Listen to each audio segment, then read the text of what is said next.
Samambaia, como é que a gente recebe o pastor Glauco?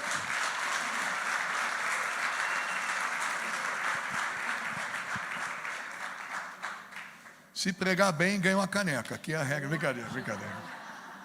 Vamos orar por ele, né?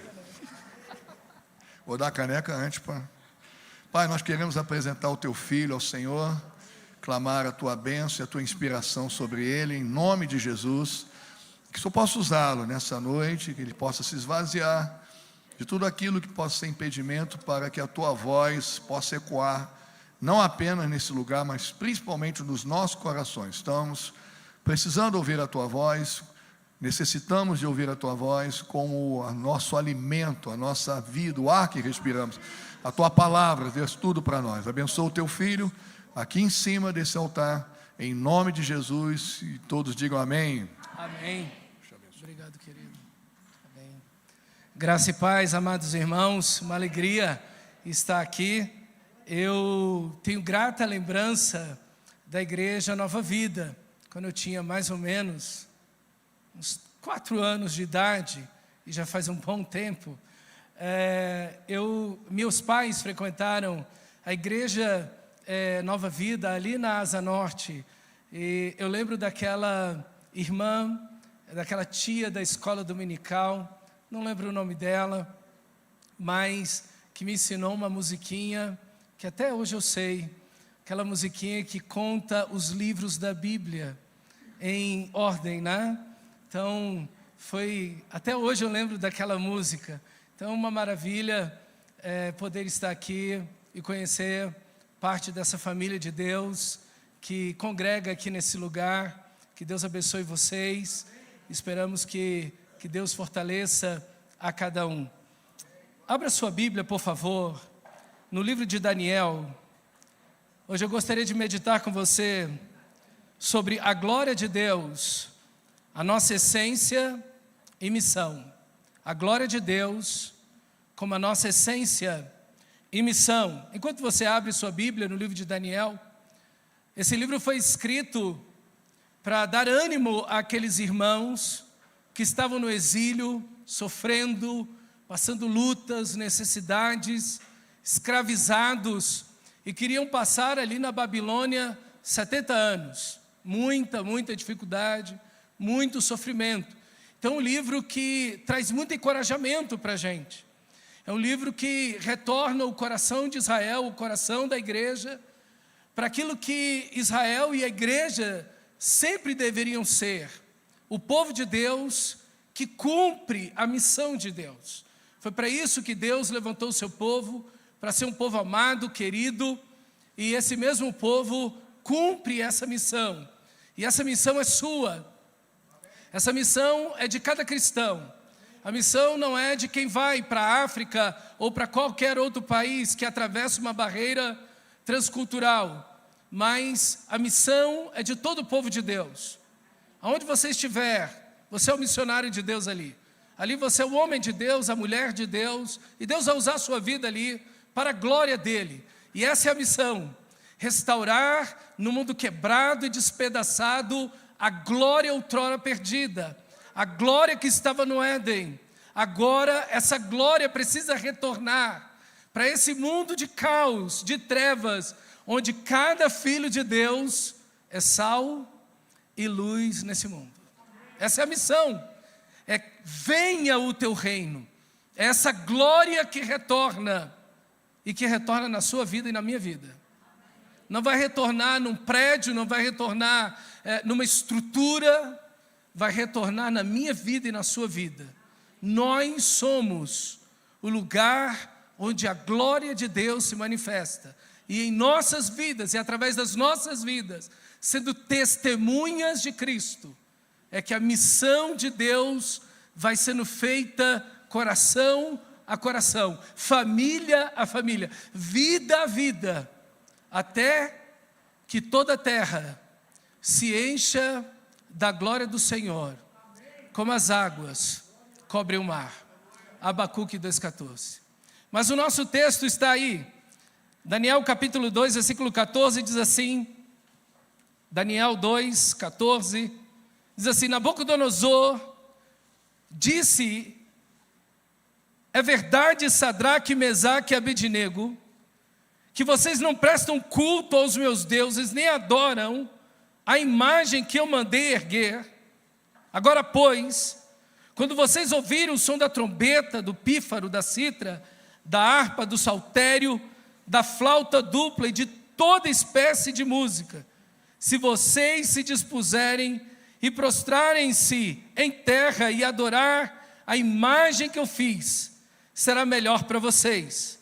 Mas se não a adorarem, serão lançados imediatamente em uma fornalha em chamas. E que Deus poderá livrar vocês? E que Deus poderá livrar vocês das minhas mãos? Sadraque, Mesaque e Abednego responderam ao rei: ó rei, ó Nabucodonosor, não precisamos defender-nos diante de ti. Se formos lançados na fornalha em chamas, o Deus a quem servimos pode livrar-nos, e Ele nos livrará das tuas mãos, ó rei. Mas se Ele não nos livrar, sabe, ó rei, que não serviremos aos teus deuses, nem adoraremos a imagem de ouro que mandastes erguer. Nabucodonosor ficou tão furioso com Sadraque, Mesaque e Abednego, que o seu semblante mudou, deu ordens para que a fornalha fosse aquecida 7 vezes, mais do que costumava, e ordenou que alguns dos soldados mais fortes do seu exército amarrassem Sadraque, Mesaque e Abednego e os lançassem na fornalha em chamas. Então, os 3 homens, vestidos com seus mantos, calções, túnicas e outras roupas, foram amarrados e atirados na fornalha extremamente quente. A ordem do rei era urgente e a fornalha estava tão quente que as chamas mataram os soldados que levavam Sadraque, Mesaque e Abednego. E estes caíram amarrados dentro da fornalha em chamas. Contudo, logo depois, o rei Nabucodonosor, alarmado, se levantou e perguntou aos seus conselheiros: não foram 3 os homens amarrados que nós lançamos no fogo? Eles responderam: sim, ó rei. O rei, porém, exclamou: olhem, estou vendo 4 homens desamarrados e ilesos, andando no meio do fogo, e o quarto se parece com o filho dos deuses. Então Nabucodonosor aproximou-se da entrada da fornalha em chamas e gritou: Sadraque, Mesaque e Abednego, servos do Deus Altíssimo, saiam, venham aqui. Então Sadraque, Mesaque e Abednego saíram do fogo. Os sátrapas, os prefeitos, os governadores e os conselheiros do rei se ajuntaram em torno deles e comprovaram que o fogo não tinha ferido o corpo deles. Nem um só fio de cabelo tinha sido chamuscado, e os seus mantos não estavam queimados, e nem eles cheiravam a fumaça. Nabucodonosor então disse: louvado seja o Deus de Sadraque, Mesaque e Abednego, que enviou o seu anjo e livrou os seus servos. Eles confiaram nele, desafiaram a ordem do rei, preferindo abrir mão da própria vida a servir e adorar a outro Deus que não fosse o seu próprio Deus. Por isso, eu decreto que todo homem, de qualquer povo, nação e língua, que disser alguma coisa contra o Deus de Sadraque, Mesaque e Abednego, seja despedaçado e a sua casa seja transformada em montes de entulho, pois nenhum outro Deus é capaz de livrar alguém desta maneira. Então o rei fez Sadraque, Mesaque e Abednego prosperar na província da Babilônia. Você pode aplaudir Jesus?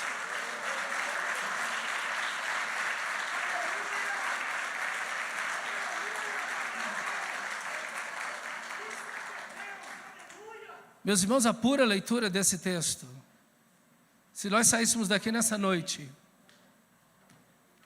a nossa alma já estaria cheia da graça de Deus. Que coisa extraordinária, irmãos.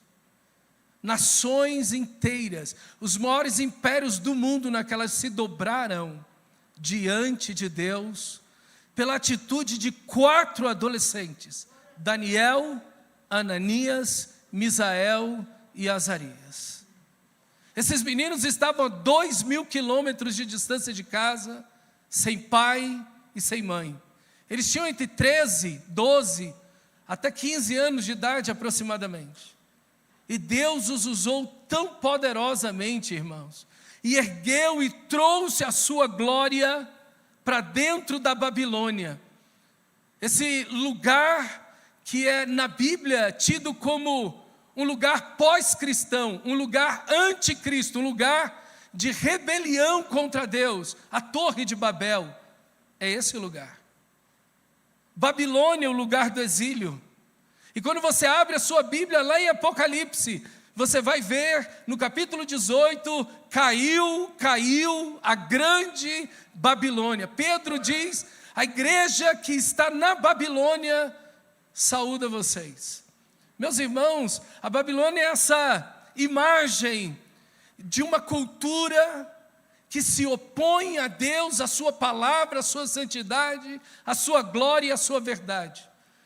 E como viver para a glória de Deus, como cumprir a missão de Deus, numa cultura que está em oposição direta, constante, contínua a Deus. Meus irmãos, o texto sagrado mostra para mim e para você que o lugar comum da igreja, dos cristãos, é a fornalha. Daniel vai ser perseguido, esses jovens serão perseguidos, todo o povo de Deus será perseguido, e todo aquele que quiser viver piedosamente em Cristo, padecerá perseguição. Jesus, o nosso Senhor, vai dizer em João 15:18, se o mundo odeia vocês, tenham em mente que primeiro odiou a mim. Se vocês pertencem ao mundo, o mundo amaria vocês. No entanto, vocês não são do mundo, mas eu os escolhi de dentro do mundo, por isso o mundo odeia vocês. É natural a oposição. Se você é um cristão de verdade, você está em perseguição. Nós pensamos muitas vezes na missão Portas Abertas, e conta-se aproximadamente mais de 100.000 cristãos, somente na Coreia do Norte, em escravidão, e são milhares e milhões de cristãos perseguidos diretamente. Essa perseguição, onde alguém vai lá e ateia fogo na igreja, na casa do crente, enfim, alguma coisa nesse sentido. Mas essa perseguição direta, clara, ela é fácil de ser detectada. Ela está ali na sua frente. Mas todo o povo de Deus, em toda época, é perseguido. Você, cristão verdadeiro, mais que um membro de igreja, é perseguido. E essa perseguição que nós temos num país livre, é a perseguição onde o leão está escondido, onde o urso, você não consegue vê-lo, está às sombras, escondido entre a floresta, e você não consegue perceber. E esse ataque é o mais difícil de lidar, porque ele está presente, você está sendo atacado pela cultura onde nós vivemos, uma cultura que diz para você, tenha Deus na sua vida, mas tenha Ele em algum lugar da sua vida. Nunca em primeiro lugar. Não, nunca ele vai ser o primeiro, ele nunca vai ser o único, e você nunca pode amá-lo de todo o coração, com toda a alma, entendimento e forças, como diz o Shammai em Deuteronômio 6. Não, Deus pode estar em algum lugar da sua vida, mas não primeiro. Não primeiro. Quando você chega para alguém da sua família, para alguém que você conhece, diz assim: a primeira pessoa, a pessoa mais importante da minha vida é Cristo Jesus. O que essa pessoa vai dizer? Você é fanático. Não dá. Se você chegar e disser assim: a coisa mais importante da minha vida é o prazer, os lazeres, é viajar. Rapaz, você que sabe viver a vida. Você sabe viver a vida. Você sabe aproveitar a vida. Se você é viciado em trabalho, as pessoas vão falar: você é dedicado, alguém disciplinado. Se você coloca o estudo em primeiro lugar, olha, que pessoa extraordinária, excelente. Mas o mundo, a cultura, nunca vai aceitar que você ame a Deus de todo o coração. E aqui está o ponto, o cerne, a essência de toda perseguição. Não ame a Deus. Mas o grande mandamento qual é? Amarás o Senhor teu Deus de todo o coração. O diabo não quer tirar Deus da sua vida. A cultura que jaz no maligno não quer tirar Deus da sua vida. Ele quer que Deus esteja em algum lugar na sua vida, mas que seja o primeiro e o único na sua vida. E se isso acontecer, como disse Jesus no Evangelho de Lucas, aquele que não ama mais a mim do que ao pai, à mãe, aos irmãos, a tudo que tem, a si mesmo, não pode me seguir. Não pode me seguir. Jamais seguiremos a Cristo. Estaremos iludidos achando que estamos em Cristo, sendo Cristo algum ponto da nossa vida. E esse é o desafio desse livro. É que acima de tudo e acima de todos, esses jovens vão mostrar que Deus é o primeiro, que Ele deve ser amado de todo o coração, e que Ele deve ser louvado e engrandecido, e que jamais abriremos mão de Deus, ainda sobre ameaças, jamais abriremos mão de Deus. Por isso que o livro começa, amados irmãos, com eles dizendo: não iremos nos contaminar. Eles decidiram firmemente: não iremos nos contaminar com as iguarias do rei, e não vamos nos envolver nessa idolatria, nessa imoralidade. Vamos amar ao Senhor, vamos servir ao Senhor. E esse é o primeiro ponto da missão. Como fazemos a missão? Como nações podem se dobrar diante de Deus pela vida de 4 jovens que não têm poder, não têm armas, sem um grande discurso, mas que são fiéis ao Senhor. Como isso é possível? Apenas sobre a glória de Deus, apenas sobre o poder de Deus. E o ponto primeiro é justamente esse: o diferencial da vida deles. E aqui está a essência da nossa missão. É que a missão é, antes de fazer qualquer coisa para Deus, é amar a Deus, é amar ao Senhor. Eles amavam a Deus, eles amavam o Senhor. Imagine 4 adolescentes soltos no lugar, no império onde a imoralidade graça, onde eles tinham todas as possibilidades de bebida, de mulherada, de festa, de night, aquela vida, e não tem pai, não tem mãe, não tem ninguém, não tem cerca, não tem polícia, não tem absolutamente nada. Imagine o que ia acontecer. O que eles vão viver? Por que essas decisões que eles tomam? Porque eles vão dizer: olha, nós colocamos a nossa vida, não vamos adorar os seus deuses.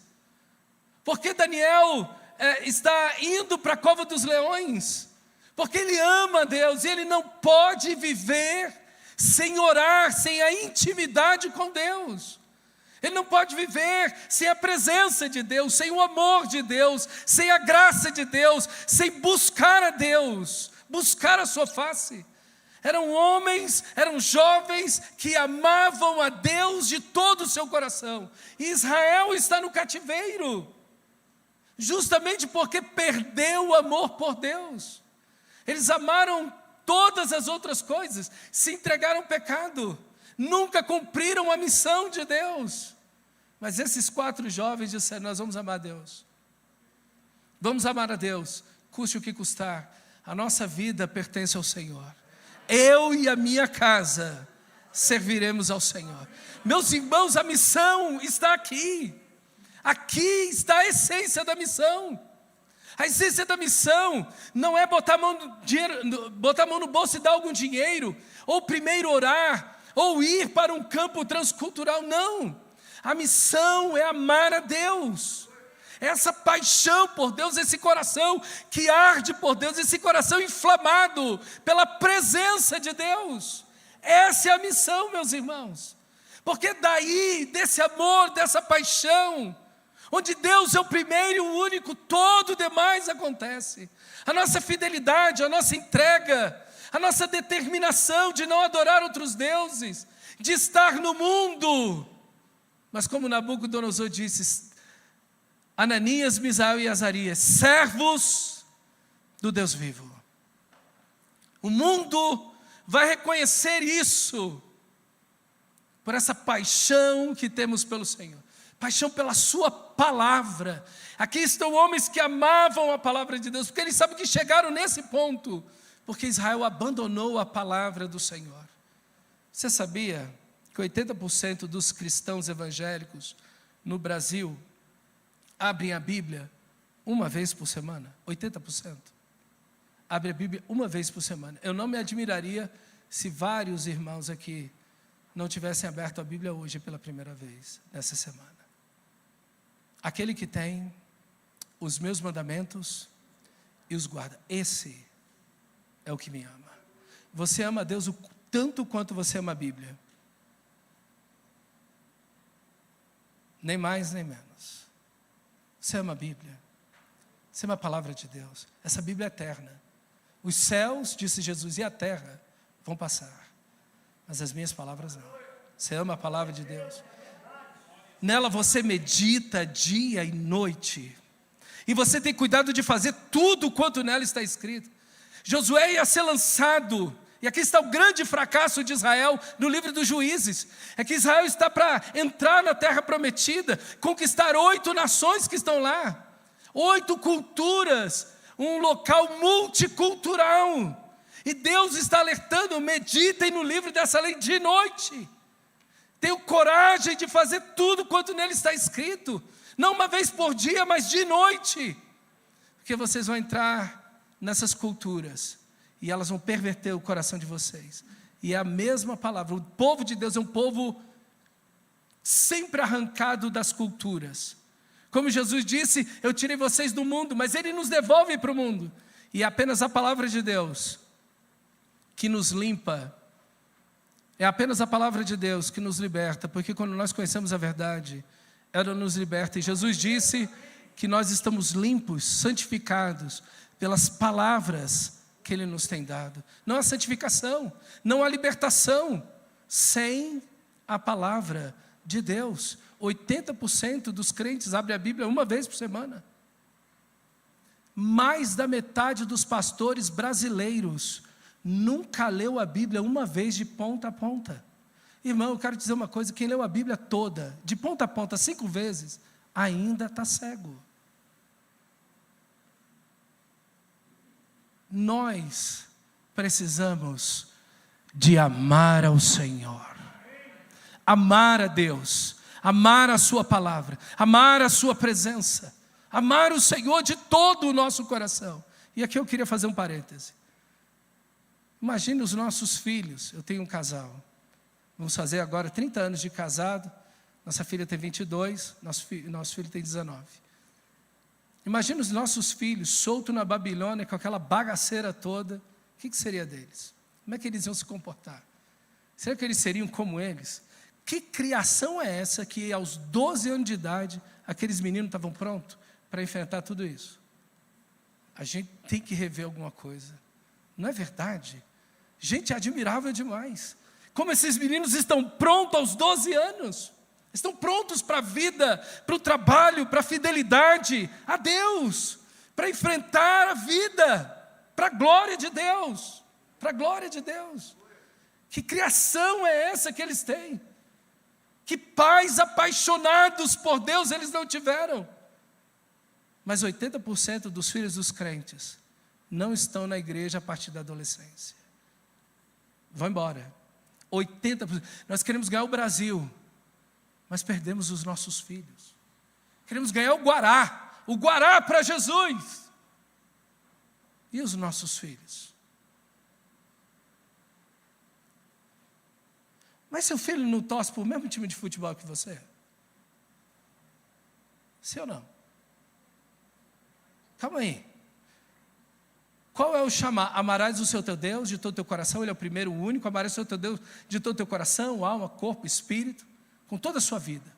Esse mandamento que eu te dou, você inculcará no seu filho. Esse verbo hebraico aqui, inculcar, quer dizer esfaquear. Você vai colocar na alma do seu filho, nas entranhas dele. Na alma dele o quê? Esse amor que você tem por Deus. Seu filho torce para o mesmo time de futebol, porque quando chega o dia do jogo, final de campeonato, empatado, 47 do segundo tempo, o seu time faz o gol da vitória. Aí você olha para o seu filho e diz, gol. Mulher, gol. Gol. Meu filho, somos campeões brasileiros. Gol. É assim? Meu pai entra na televisão.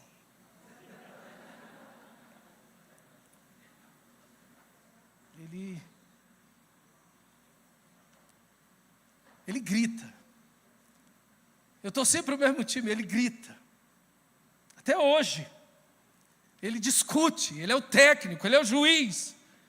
Ele vai para dentro, ele cai dentro com tudo. Eu olhava e falei, meu Deus, um bando de homem feio, se empurrando, se batendo, meu pai gosta disso. Que estranho esse negócio. E torci para o mesmo time. Ele transmitia paixão. Amarás o seu teu Deus, e você vai inculcar isso no seu filho. O que você vai inculcar? Uma paixão. Os nossos filhos torcem para o mesmo time porque eles vêm, mas como nós não temos paixão por Deus,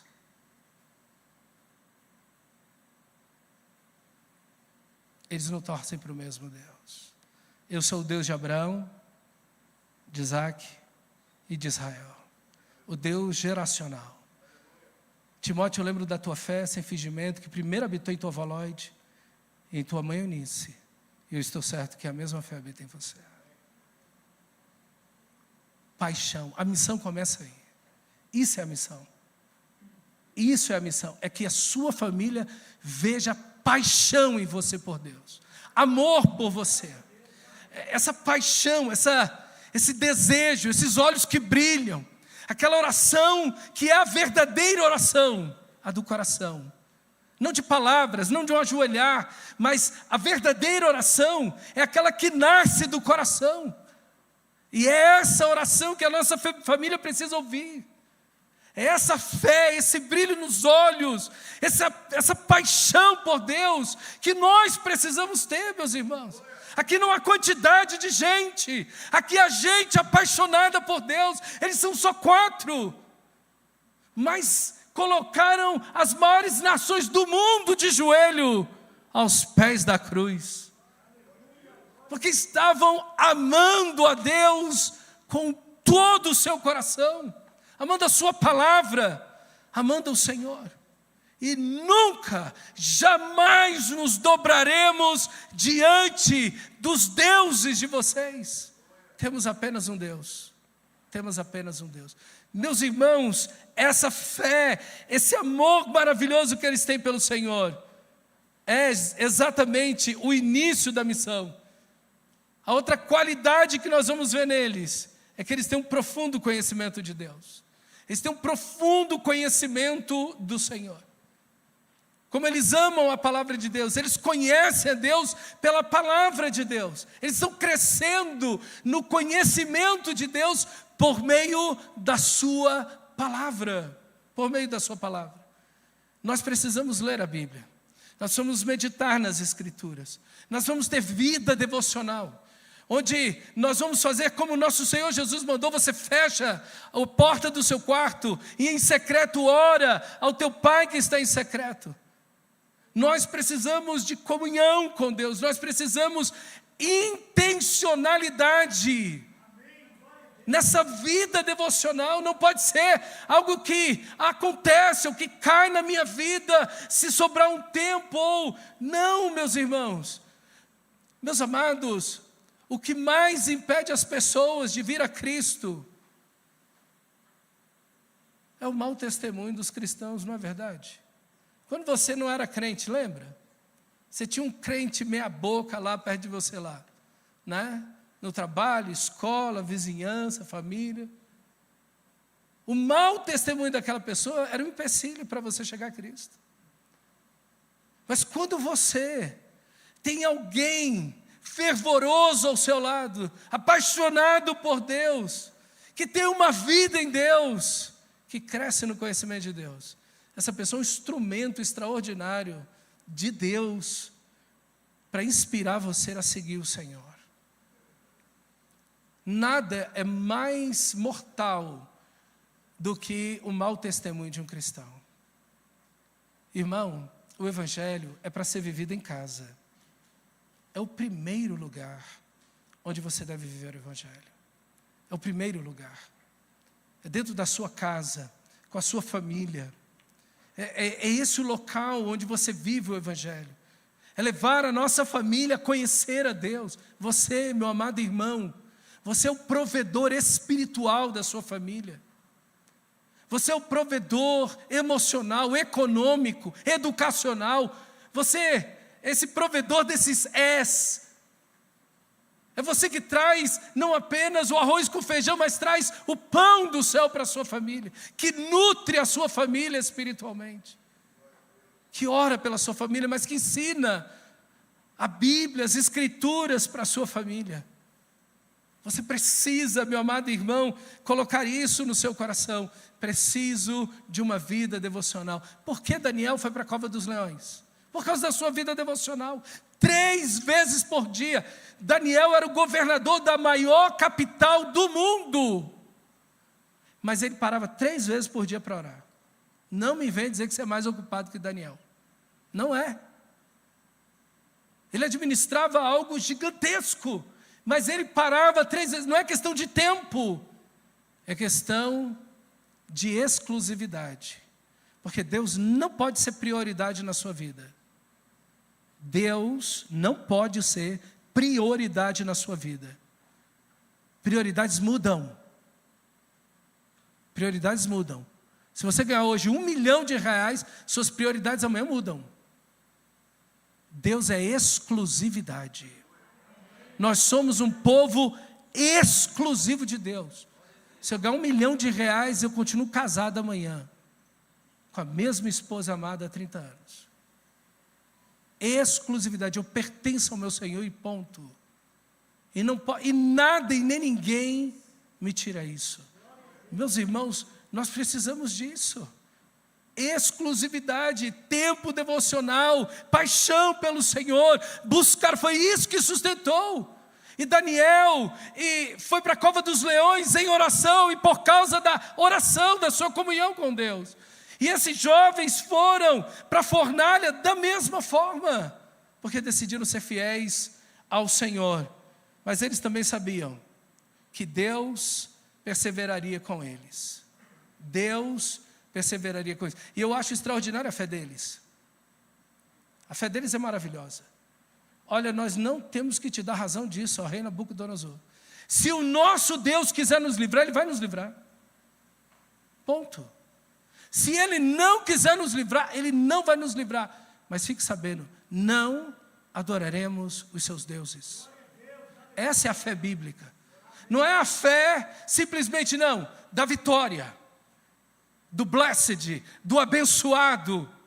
Não, eu sirvo a Deus enquanto tudo está bom, está próspero, está beleza, tudo está favorável. A corrente está indo nessa direção. Beleza, estou dentro. Não. Nós somos um povo contracultural.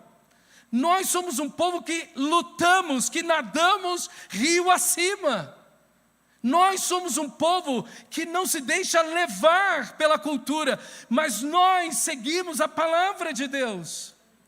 Então, automaticamente estamos em luta, em perseguição, em sofrimento, em desafios, em batalhas. Isso é natural para a vida do cristão. É natural, faz parte da vida cristã. Nesse mundo teremos aflições, tem de bom ânimo. Eu venci o mundo. Meus amados irmãos, esse é o ponto natural.